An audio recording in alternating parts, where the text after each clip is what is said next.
Саламатсыздар ма оқушылар? Бүгін бізде математика сабағында 70 сабақ 2 айырма бойынша белгісізді табуға берілген есептер. Сонда біз нөмірі 1-ді ауызша шығарамыз. Бұл жерден барлығымыз білеміз, нөлмен аяқталған санға көбейткен кезде артындағы нөлдер қанша нөл болса, санда сонша нөл тіркеледі. Сол арқылы бұл сөздің тоқыма фабрикасы екенін білдік. Бұл ауызша берілген есептер. Енді оған уақыт құртпай, 2-ге қараймыз. 2-де есеп сызбасына қара. Графикалық модульмен берілген, яғни графикалық модульді білеміз, суретін мәтімен берілген есептің сызбасын сызып көрсеткенін графикалық модуль дейміз. Енді сызбасымен көрсеткен сызбасына қарап отырып, шалбардың 90 дана екен, жейде көліктің 60 дана екенін көріп отырмыз. Шалбар жейдеге қарағанда шалбарға кеткен метр матамыз 60 метр мата екен, артық. Шалбар, значит, шалбарға 60 метр мата артық кетті.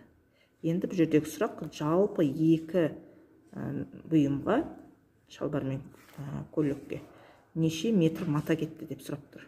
Осын табу үшін бірінші 90 данадан 60 дананы не істейміз? Алып тастаймыз. Бірінші қадамымыз шешуіне. Бірінші қадамымыз 90 данадан 60 дананы не істейміз?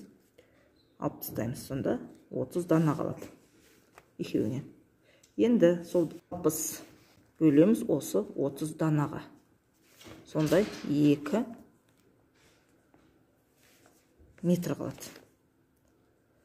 Енді жеке-жеке үшінші қадам. Бірінші 90 метр дана дедік қой. 90 дананы көбейтеміз осы 2 метрге. Сонда 180 метр шығады. 180 метр кетті ғой. 90 данаға 2 метрден жасасақ, 2 метрден жіберсек шалбарға, 180 метр кетеді шалбарға. Енді төртінші 60 дана жаңағы көйлегіміз. Оны да 2 метрге көбейтсек, 2 метрден көбейтсек, оған қанша метр кетті? 120 метр мата кетті. Көрдіңдер ме? Енді бізге сұрақ, жаңа барлығын сұрап тұр ғой. Мына барлығын сұрап тұр, барлығын табу үшін мына екеуін не істейміз? Қосамыз. 180-ді 120-мен қоссақ, 2 метрді қоссақ, мына екеуін қоссақ, қанша болады? 300 метр мата кетеді. Ал жеке дәлелдеу үшін, осыны көрейік. 60 метр артық шыққанын анықтау үшін, бірінші 90 метр мата, 90 метр мата дедік. 90 дана мата дедік. 90 дана дедік. Енді соны 2-ге көбейтсең, 2 метрден көбейтсең, 180 шығады. Көріп отырсыңдар ма?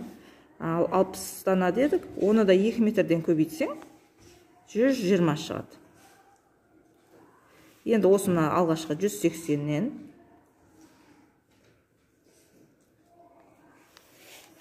көбейттік, 90-ды 2-ге көбейттік, 180 метр шықты. Мынадан да метр шықты. Енді 180 метрді, осы 120 метрді алып тастасаң, қанша метр қалады? Бағанағы кітапта айтылған 60 метр мата артық екенін естедік, анықтап. Сонымен осы 60 метр артық шыққанын дәлелдеп шықтық.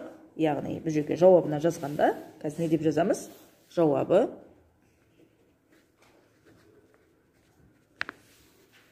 2 бұйымға қанша метр мата кетті? 300 метр мата кетті.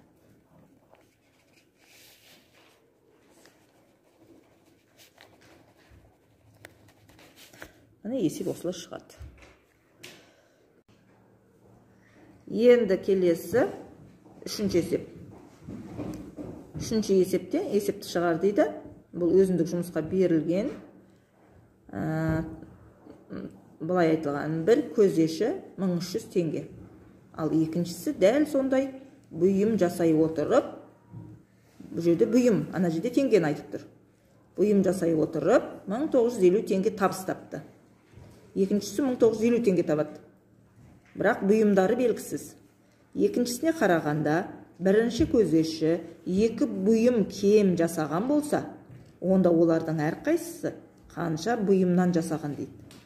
Осы жерде біз бірінші алғашқы берілген теңгелерді, бірінші көзешінің қанша теңге табыс тапқаны, екінші көзешінің қанша теңге табыс тапқанын бір-бірінен азайтып аламыз. Бүгін сабақ азайтумен жұмыс қой. Сол себепті жазамыз. Бірінші нөмір 2, бұл.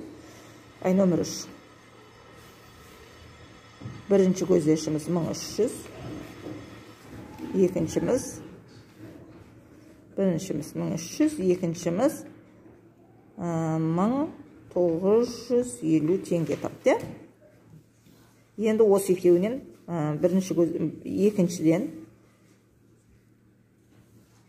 екіншіден теңгеден бірінші бұйым көзешінің теңгесін не істеп аламыз? Азайтып аламыз да, бұл жердегі теңгені тауып аламыз жалпы. 650 теңгеден екен. Енді сол 650 теңгені осы жеке көзешілердің теңгесіне бөлеміз. 650 теңге бөлінгенде қанша болады? 3 болады, 3 бұйым бұл уже. Мынау теңгелер, мынау бұйым. Келесі біріншісінікі. Оны да 650 теңгеге бөлсек, бұдан 2 бұйым шығады. Енді сұрақ.